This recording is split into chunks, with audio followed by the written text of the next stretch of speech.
mga hugot songs ang tinutugtog din nila. At saka meron pa silang mga soundtrack ng pelikula. Kuya, pwede mo i-dedicate alam mo ba, kay Day? hindi, si Ate Ruth, ano yun? Miyembro ng Rondalia dati yun. Wow. Itong si Dong, ibang ano nito. Iba naman ang tinutugtog mo. Makinig ka na lang kay ano. Alam mo, mas maganda, Dong. Ano, kuya?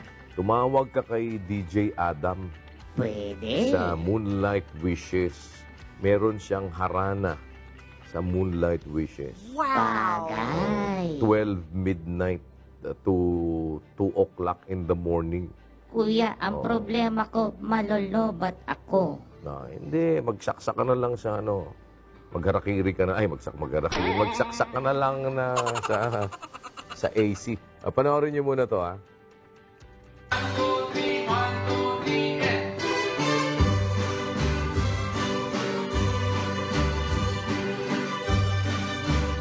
Ng rondalya, madalas nating mapakinggan.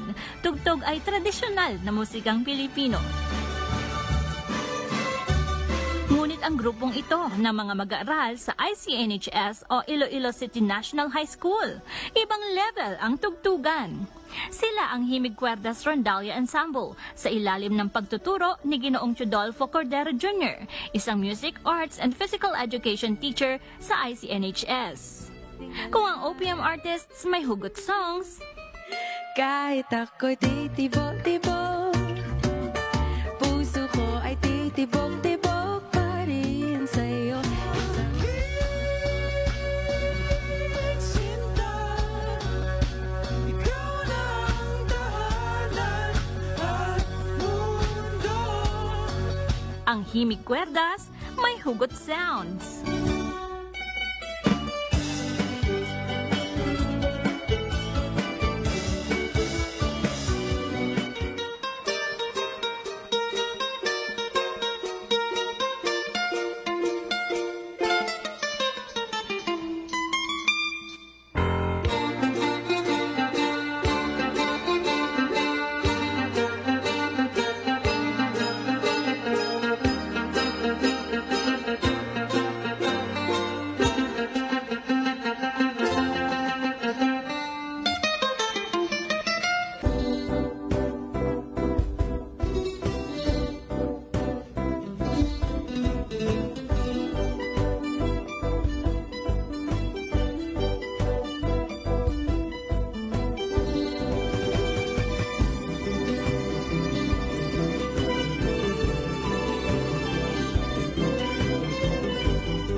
Lang yan.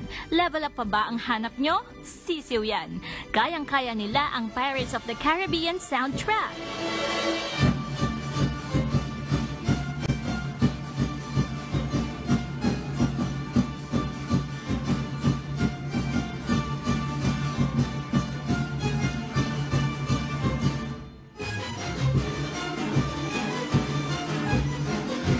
Hindi lang ang Himig Cuerdas ng Iloilo City ang may kaya niyan. Heto, isa pang rondalya mula naman sa Fortunato F. Halili National Agricultural High School, ang SPA Rondalya, kasama ang rock violinist na si Marco Ignacio, na siyang arranger ng kanilang musika, sa kumpas ni Anthony Ryan T. Cruz. Game of Thrones soundtrack, manilang sa kanila.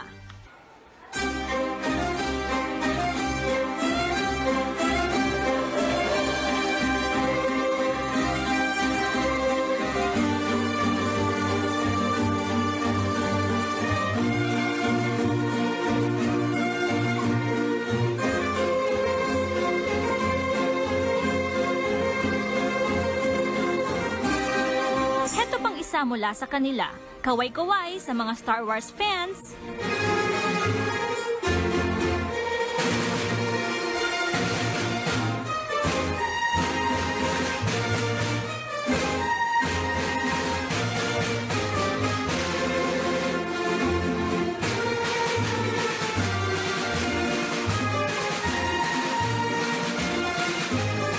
Sadyang ang Pinoy sa sining at talento ay mayaman.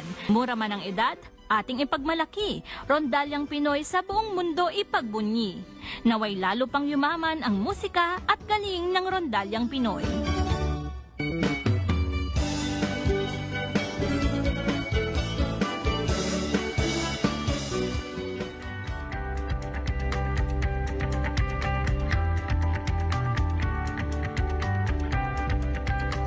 Wala ito. Ayan. Alam mo ba yung ano? Hintay ko tugtugin Mission Impossible eh.